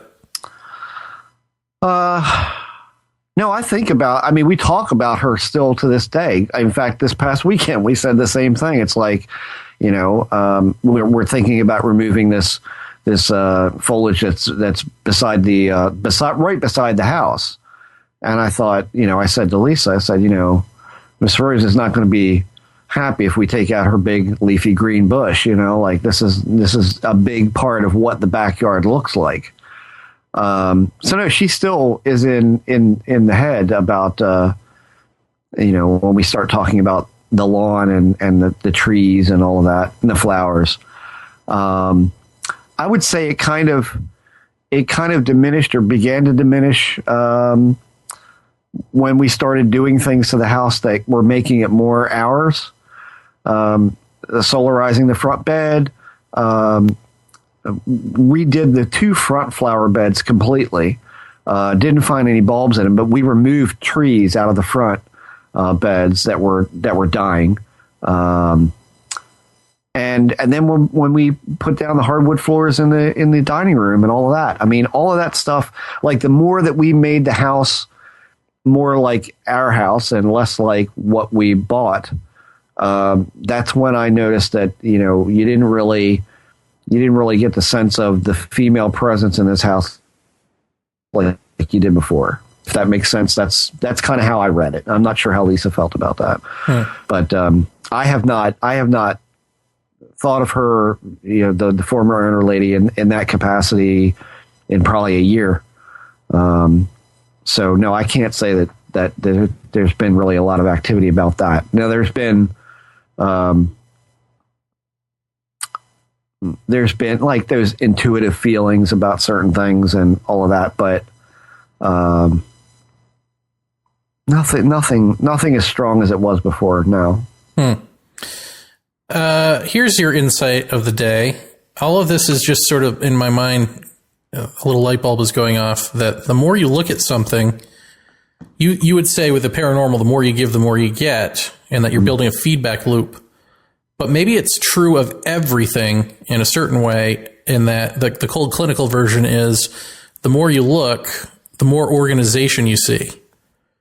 And so, is that what happens around these paranormal events? The more something happens, you notice it, and the more you look, the more organized it becomes. And in terms of paranormal, it becomes organized around a story, a ghost, an alien, whatever it is. A la Jeff Kripal, maybe. This might be where he comes in. But culturally, then, do we also need that? Do we need to lie? Do we need to tell stories? Because do we need to relate to it to care about it in the first place? Like, and so in a weird reversal, is the ultimate lie the lie of scientific reductionism? Because you can't live that way. You can't live dispassionately. You can't look at a tree or any of nature as an object. We do that, and look what happens. We're killing the place. But the people who are telling the lie to themselves about just how alive these things are, and like us, they personalize them. Native peoples. Well, they're the ones who actually care. Right. So the cultures that care are the ones that tell stories about it, and the cultures that say, with a smirk, oh, that's all, primitive nonsense, they're the ones killing the place. Yeah, true enough in that respect, yeah. There's certainly something about that. I was just talking to Tiokasin about slugs, that apparently in order to study the human brain, first they made discoveries on slugs. And so his point was, how many hundreds of thousands of slugs did scientists just kill to learn about something about their own brains? And if you're saying that the brain is like a slug, what are you saying? That this sort of thing. Right. But really, he was getting at, slug nations, right? Maybe that's what the Lakota would refer to them as, the slug nations, If they actually treat them with the dignity that life deserves, then you can't just dissect hundreds of thousands of them to learn something about your own brain. That's actually egocentric. And I couple this with that. It seems to me that our scientific advances are often, if not always, preventative measures for the imbalances that we're causing. We're always trying to stay a step ahead of our own mistakes, but that's our mindset. Like, our mind does that. It creates this giant problem either through, overpopulation or whatever it is that we're doing, bringing diseases to new places that don't have disease and then having to come up with a cure for it. All these sorts of things that's the primitive way. That is the primitive way to live, even though on the surface it looks like that's the advanced thing. I just wonder if, I don't know. I guess I should stop hugging trees. Maybe I like your I like your statement of I'm becoming the very thing I hate. I like that. And I think that the more, I mean, you mentioned this ridiculous notion of being a tree hugger and all of that, and all I have to do is say crystal to you, and this is something that I never put any stock in at all. And thought was the complete New Age hokum. And I do think still that there is a lot of hokum surrounding, the notion of crystals and let me what just they're interrupt capable you of doing. Because I think I know where you're going with this. And yeah, I mean, I think that the thing that I've always, I can't speak for you, and maybe you feel this way too, but for me, especially with the spiritual crap, it's always been shown a glimpse of something. Here's the reality of it. This is what's possible. And from that, you can then judge the things that you've heard that are the quote unquote new age or the nonsense or the whatever.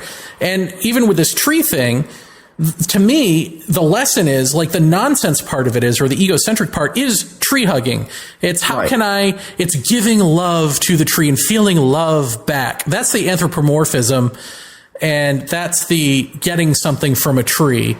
Whereas putting your ear to the tree and listening to the tree and trying to see what can I do for you is actually almost more clinical, in a way. It's not what can I get from you, it's what can I give and what do you actually need on your own terms, meaning whatever your tree consciousness is or isn't, how can I help that? Not how can I make you just like me and then hug you and then feel love, if that makes sense. Like to me, that's the nonsensy part. And probably the same thing with a crystal. The crystal does what it does, and there's probably an undiscovered scientific observational piece of it that could be discovered. But it doesn't do all this other airy-fairy, stuff. It just doesn't.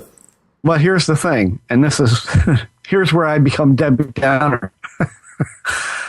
What if? I'm just saying this as a what if. But being as we know this weird responsive thing with the paranormal as it is, what if these little nuggets that seem to be a kernel of truth to the bigger schism of crystals and trees and all of this other stuff, that on the surface, when the layman looks at this stuff, they think, oh, hokum, nonsense. I mean, God, how airy-fairy can you be? Your head's in the clouds. This stuff. But then when you're shown something and you see the mechanics of it working, being the critical and the person who looks at nonsense, and it's like, and I'm going to say this because you said it years ago, which is, sometimes bullshit is just bullshit, right? So, okay. That's a given. We understand that. But now here's this. Okay, here's the crystal. Here's the tree thing. And there could be a number of other things that you and I have experienced that we thought, wow, there's this kernel of truth to this stuff, of the New Age wish fulfillment that actually seems to have some viable points to it. But my counter argument to that would be, no, what if that's the paranormal actually throwing you some burning scintilla of a nugget that really isn't real, but it's just trying to marginalize you by making you acknowledge the New Age airy-fairiness as something real at all. So, I mean, in all likelihood, maybe that's not it, but there's certainly that door has to be open. Here's what I was sort of half-assing before about the more you look, the more organized things become. Mm-hmm. I don't remember if I wrote about it in Urgency, but I know that I talked about it on this show because I remember talking about it when I lived alone in my Queens apartment in Forest Hills, of saying that solar flares, sunbursts, that this is information coming to the Earth. It's just an insight that I had based on nothing except maybe during that I am experience being the sun, giving life to a planet that could take it, whatever. But I just know this like I know anything, that these sunbursts are not random and they are a communication. They're giving information. And, you know, can't prove that, right? Well, lo and behold, I think it's this week now, NASA has just done a study, and that's what they're saying. You know, they're now saying that the solar flares are actually, you know, the thing that controls drastic changes on Earth. Essentially, it's sending information to Earth, and Earth is responding. You know, this is what's going on. So if I say it, someone at NASA might look at that and go, yeah, nonsense. But the more you look at solar flares, the more organized it becomes, right? So it's not just random bursts of things going off in the universe. And what's really arrogant is nothing ever is. The more you look at things, the more organized they are, right? So nothing is ever really random or chaotic once you put your eye to it.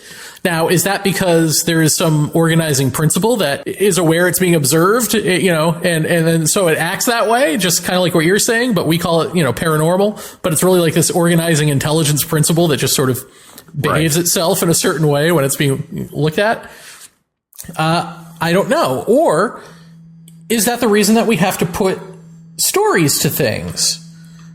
Because so is it the answer to it? Is the answer to it that we're picking we see the random and our minds have to organize it into some kind of fashion to be an organized event, you know, that happens within time and to our minds, and so we perceive it and therefore it becomes organized. Is that, you know, could it be that rather than the environment conforming to or the environment responding in some way to an observer? Is it more that the observer is seeing organization in the chaotic nature of nature? Well, are both stories a cultural story and a scientific story and a personal story? I guess all three. Are they all getting to do they all have the same root, which is they are all understanding that something is organized? You know, maybe that's a place to start. And then, you know, each answer is going to be different, and one has to give way to the other with more information, maybe, right? Like that would be the scientific way, is to even look at religious stuff and go, okay, we can take what works out of that, but the mythology and the politics and all that stuff has to collapse and go away because that's the part that is untrue. And maybe that's the same thing with anthropomorphizing trees or with saying, I have an insight into the sun that I can't possibly have. You've got to collapse that down into the one thing, which is it's organized and this is what it is doing. All the rest of that, well, that's all frill, and let's get rid of that because that's what you're going to base wars on in the future and blah, blah. But now I guess what I'm doing is challenging that. Can we get rid of that? Because while all of that might be true, and to not have that is to have this sort of mechanical, stillborn world that we can't really relate to except as something to observe. And when you can do that, then you can poke and prod. Then you can have a slug-genocide, right. Or as Tyler talks about on the show this week, you know, the new thing in genetics is that they can actually inject a genetic code that will run through an entire species. So if you want to change something in the mosquito, like they wanted to try to get rid of whatever it was, the Zika virus or whatever, maybe they can do that, and then it'll run through the entire, but maybe something will go horribly awry, or maybe it will go extinct, you know, that sort of thing. But the mind that says, I'm going to put all of my creative efforts into this thing that may kill an entire species, or into the atomic bomb, which may kill us all. You know, that mind, that is still a culturally controlled mind, whether it sees itself that way or not, because it comes from Judeo-Christian background. It comes from patriarchy. It comes from the money culture that we worship. Yeah. Well, culture is not our friend. I mean, it's a necessary evil, maybe. You know, like you can't get rid of it. All of these things are part of the ecosystem of humanity. You know, I don't think that there's any getting rid of it. And so when you try to, like you're saying, it's like almost like even if you want to get rid of the New Age story, then there's something in that by just focusing on it that like it organizes around it and goes, well, look here, this is possible. Right. Here's something. Yeah. Here's something to tug on. This could be true. Just because that is what it does. That it just gazing at something organizes it, and how you through whatever lens you gaze at it is how it's going to organize. I just wonder if that's not the case. You know. It's definitely ponderous. Yeah, I mean it. And so when you're talking about paranormal stuff, how do you figure that ropes into... well, you know, you said it just on the show last week, on The Experience. Emotionally, maybe this stuff reads you and goes, oh, you want fear? Well, here's fear. Right. And it doesn't realize that you're afraid and don't want fear. It just sees fear and says, oh, you want that story? Well, here's that story. Oh, you want Space Brothers? Here's that story. Mm-hmm. You know, maybe it organizes around your emotional center somehow, because that's maybe a deeper center than thought. I mean, thought is the conscious mind, right? And the emotional stuff maybe is more attached to the unconscious, which even scientists will say is more you than you. It's more real than that conscious aspect. So if this is hooked into that, maybe that is how it's presenting. I'm going to have to ponder that for a while. But yeah, I mean, I see that almost as a thing that ties into Jeff Kripal's thought pattern, which is, you know, the paranormal waking up to its author. You know, that kind of thing is, it's almost when you look at it, when you say I'm afraid of this, or I fear that, or I want a connection with this, or I want a connection with that, you're actively writing your own story. So are you causing the organization to pattern itself after your own thoughts? And is it responding in time for that? And which at that point, it makes me wonder, okay, is it a when you remark about me saying, oh, you want fear? I'll show you this. You want Space Brothers? I got that. Is there an it thinking those things? Is there an it saying, I'm going to respond this way because you're thinking this way? Is it cognitive thought, or is it something else? Is it some kind of reaction, like not a chemical reaction, but a reality reaction that this is what presents when you feel a certain way? Is it an external consciousness that's separate from our own, that's interacting, or is it just a reaction akin to a chemical reaction that we put out these thoughts, or we throw these brain waves out, and these brain waves then resonate somewhere else and then come back to us as what we expect, or what reality expects it to manifest itself in the way that we believe. You know, the cultural filter to, you know, the preconceived notion to the cultural contamination of little green men to, I mean, take your pick, you know, to angels and demons and all that sort of thing. So is all that, I mean, the one thing that all that has in common is all that's been wove into kind of a narrative.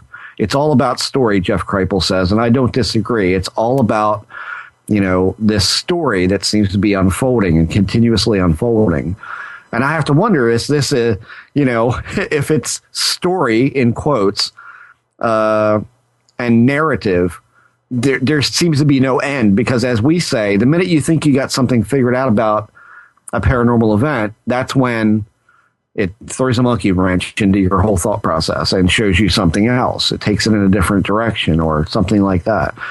I mean, the only constant for me that I've seen in action time after time after time is this notion of liminality, you know, the change, the chaos, the out of control, the out of routine, all seems to be what surrounds this. That seems to be, I feel like I got a pretty good grip on that. And very few things tend to loosen that for me that I see, even in classic cases that I see. So, you know, that's the big question to me is it a consciousness reaction? Is it a, you know, I mean, what, and this is unproductive questioning to engage in, but, you know, is it almost akin to a chemical reaction with reality then it is a consciousness responding to another consciousness. I just, these are things we don't know. I'm just throwing it out there as a thought. Well, I finally finished The Supernatural, and on the Jeff Kripal end, my only real problem was, in the end, he says, talks about being the author of the story, and so we can change the story. What do we want it to be? And maybe it's time for a new cultural story. And it's like, well, really? Because that gets to what you were just saying. Does this story go on forever? And it just takes different guises. And he seems to be saying, yeah, so let's change it and make it what we want. And I would say, or let's stop telling the story and see what happens. I mean, how is that not a better answer? I would love to ask him that, but what did I want to... Oh, I remember a number of times in the past you've talked about how you think cities are beings in a way, if you look at it, it looks like a being, like it's its own thing, right? Its own entity. If you look from the top down, and might this be a version of that where, essentially that being is a collective? Well, we always talk about the collective human consciousness, right? Which we get inklings that exists because we've got these sort of patterns that show up throughout the world, and we don't know why that would be throughout all time unless there's a collective unconscious that sort of draws them out of all of us. So if that's true, what if that collective is also a being? Just like you're saying a city forms a being, right? Maybe. What if the collective is its own being, and we are extensions of that? It's fractal, right? Every patterns within patterns within patterns, beings within beings within beings. And so if there were another intelligence, another, to our perspective, collective unconscious or something, collective consciousness that were interacting with ours, then would it trickle out this way to us? Would we experience that as sort of the tendrils of this collective? Would we experience a multitude of these dream characters, aliens, Bigfoot, ghosts, these sort of things? Would we experience that being activated as archetypes? And we're not actually even the thing that's important or being talked to necessarily per se. It's actually the collective of which we are a piece. I wonder if that too would look awful similar to what we're experiencing. I don't know. I mean, I think there's something to be said for, and I've thought this for a while, I think there's something to be said for this, and I keep going back to this in my own thought process with paranormal stuff and manifestations of this, that, or the other. And I don't so much put cryptids in with this stuff because I don't know enough about that world. But I stick to more the ghost thing, the poltergeist, the lights, the disembodied lights, the disembodied voices, the strange aerial things. To me, I look at it and I say, okay, it seems external, but is there, like, I go back to the bizarre nature of it all. Like, there are some truly bizarre things about this stuff that people don't talk about. They're still not talking about it. I feel like I'm the only freaking guy that is willing to talk about the utterly ridiculous, bizarre stuff, and select other few people that I hear bring it up now and then. It's just that bizarre nature. I think there's a clue there. I think that crazy, hair-raising, just jaw hanging in the air weirdness is so akin to the reality that we experience in nightmare and in dreams and in that sort of thing. That's not to equate the two or to say that I think that one is indicative of the other. But I think that there is some part of this that is external, that feels like some kind of struggle in trying to communicate something, and it's just not working because it's trying to interact with our consciousness or our brains, or our, if it's strictly a meat process, then, our brains themselves, it feels like almost as if there's a completely alien, quote unquote, alien consciousness or culture that is trying to communicate something, but it has to use some form of our collective consciousness to do that. And when it does, wires get crossed. It's a highly complex issue, even for whatever this consciousness is. It's such a highly complex issue that it's crossing wires still, and things are shorting out, and things are, this gives rise to, dementia-like effects, like really crazy, bizarre, trippy, if you want to say it that way, events. And then you look at the paranormal experience and how it ties in, or some comparisons been made to the psychedelic experience. Again, this is new neural pathways, new ways of perceiving things. Some's getting turned off, some getting, re-electrified and overloaded to perceive these very strange things that, we know now from the studies that have been done, and they've been limited, but they've been really compelling, that yes, some people under the same dosage and the same circumstances with the same compounds experience the same things. What does that mean? And in listening to things like Terrence McKenna talk about the Dogon tribe, where they see they have these star maps, and these star maps could not possibly have happened because they couldn't see the very stars that they're plotting. I mean, that to me is just crazy. And it's like, he said back in the 80s or early 90s, if they find this one more star that they haven't plotted and that we haven't discovered yet, well, then all bets are off. Well, guess what? They did. And it's there. And the Dogon have it pegged. And he says over and over, how did they know this? How did they do this? And they had the same thing as the Mayans did. They experimented with hallucinogenic properties, compounds, and whatnot.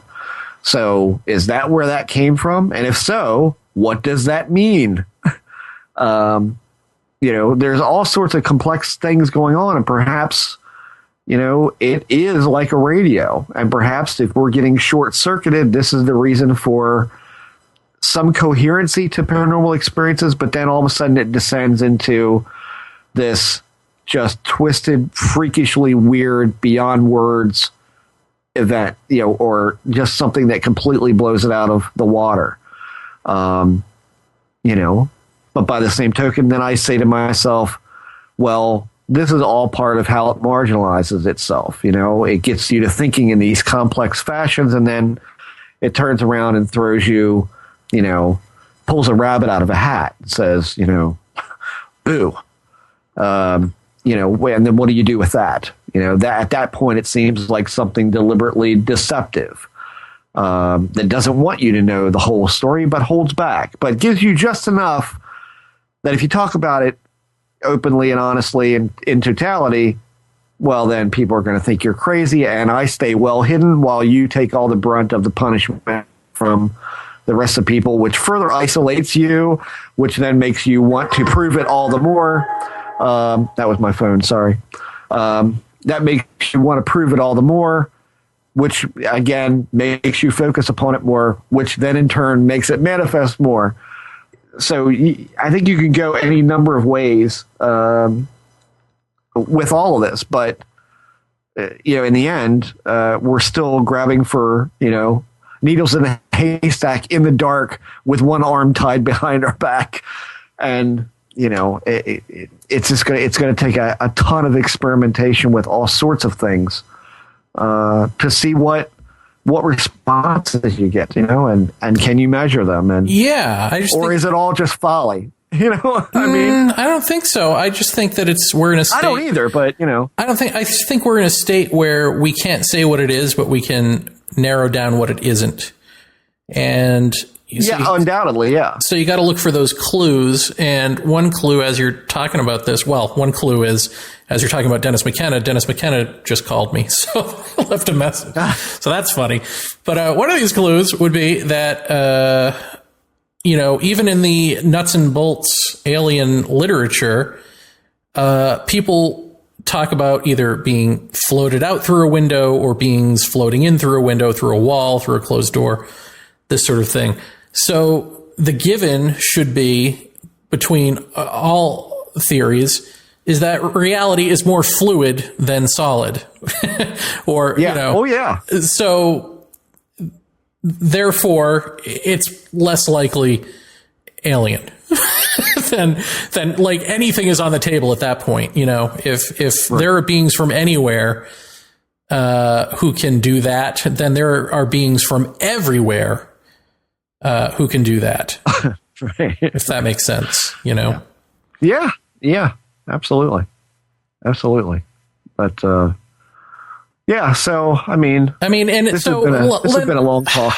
It has been a long talk. Let me just throw one more ponderous short bit, because it just winner chicken dinner came to me just now. No, go ahead. Which is, if we're going to say that physical reality isn't real, is an illusion, or is something that is malleable and can be walked through, then we're no longer talking about physical. Then physical reality isn't real, and we're no longer talking about physical. We're talking about states of fluidity, mental, whatever you want to call it. So this dream, you know, then this makes sense of the dream qualities and the nonlinear qualities and so on and so forth of all of this stuff. It doesn't point to that this is a hallucination or a dream. If physical reality isn't physical reality, that points to all of this, the actual natural state of all of this being, you know, quote unquote, dreamlike or hallucinatory. And that's the actual natural state of us. We're just waking up to that. And so then what do you say to the stories that I've been reading lately, from real scientists saying, we're pretty sure this is a simulation of some kind. You know, like they've done, I don't know what kind of experiments they could run to do that, but they've done these experiments, and these experiments have yielded positive results for some sort of simulation going on. So what do you say to that? Like, we've never really talked about that, and that's probably the next show. Yeah, well, maybe that is the next show. Just what do you think of that in the briefest way possible? Well, something about that I've been thinking about, and it's just been something I've thought, oh, should I write this up? Should I do a YouTube video? Or do I not care because people aren't worth talking to anymore? I mean, I'm at that point of snobbery where it's like, I don't want to waste my time just to have somebody make a joke or say, yeah, or say, that's cool. Now I'm going to go listen to nonsense, you know, bullshit show. I just look at all this and I go, do I want to have that discussion? Because this is smarter than that. If that makes sense. Like, there's a certain level of depth where you go, that's too good to even waste on people who don't know how to ponder anything. And I'm just fed up with it. And I think that this question of whether it's a simulation and all that gets to that. Of course, we're talking about present company excluded, right? Yes. Not our listeners. By God. No, not our listeners. Alligator. Oh, sorry. Don't pick on her. Oh, come on. It's fun. She has a spine. Yeah, no, not necessarily these listeners of Paratopia. Right. Other listeners of other shows that I may or may not host. Oh, well, there he said it. So it's all on the table now. That's right, folks. Soon you'll have Jeremy Vaney all to ourselves on Paratopia.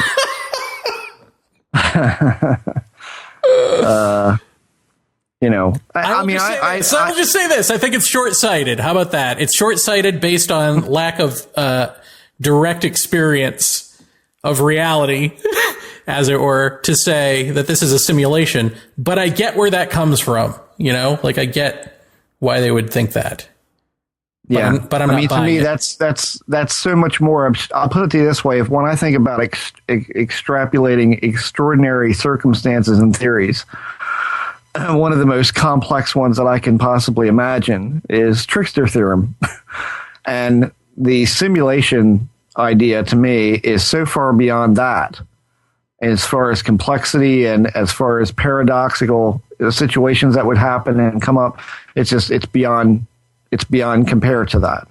But still, I find something interesting about, you know, about the notion of it being a simulated reality, that reality is somehow manufactured by a computer that's so far flung in the future that it's virtual reality beyond virtual reality. There's something interesting about that, because you almost feel like when people explain, encounters with aliens or non-humans of one kind or another, it almost does seem like, if somebody were in a simulation, this would be the kind of thing that would pop in to alter something or change something or fix something. In other words, are aliens these simulators running the experiment? I think that's a very interesting. I mean, that would almost be a great science fiction movie right there. But I don't know that has any basis in fact. In fact, I don't even know that we could really call that science. I hate to say that for the scientists that are working on that problem and are studying something. I would really like to know, what exactly are you doing as far as an experiment that's telling you this is simulated? Well, and why is that a more valid answer than a god? I mean, you're essentially saying a being created us. Yeah, it seems like an overly simplistic way out to me. Yeah, but I like I said, I don't know what they're studying to get to that point. So that's, well, from what you've read, isn't that what they're saying? If you have a simulation, that means there's someone doing the simulating. Therefore, we've got a god, whether it be an alien child playing a video game or a god. That's what we're talking about, right? A father or mother or whatever, a parent of us. Well, I mean, the one thing that I read was that we're robots. Yeah, I mean, essentially what I've read was that the whole thing could be a simulation, and it would be so good that you yourself would not be able to discern if you are a simulation or not, because it's that complex. It's that all-encompassing and detailed. In other words, some people in this world are real people, but a lot of them are not. And we, as people, would not be able to tell the difference even on our own selves. So at that point, isn't the equation kind of like null and void? Like, that's as far as we can go because we're humans.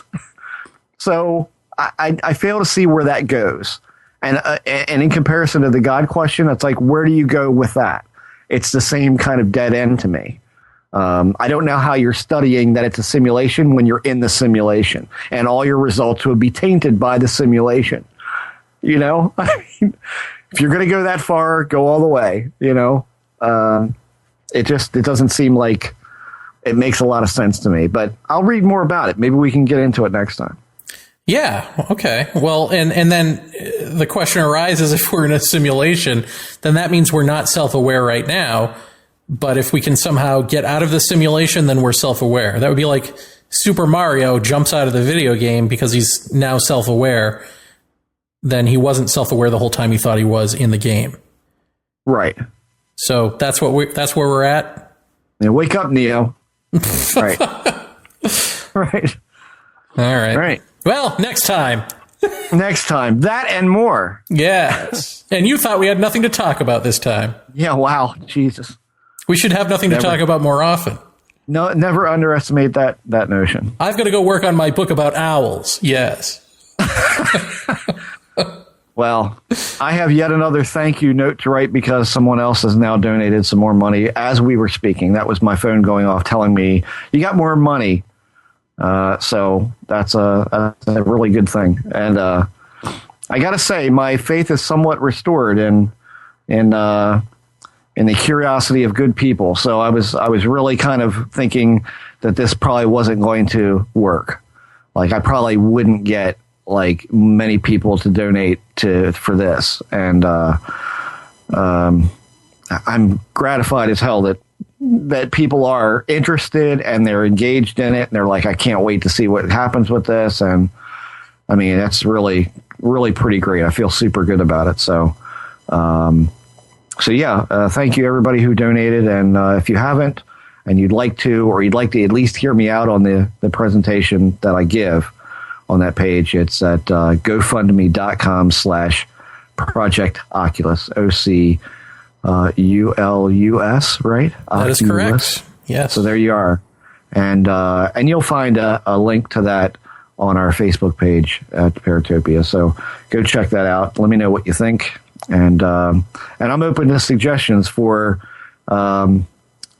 environmental, monitoring. As long as it's got a big readout on it that we might be able to see on camera in the dark, I'm all about it. So see what you all find that you like, that seem to be good and quality. And George even told me, he's like, look, talk to some of these ghost groups. They buy all this stuff in bulk.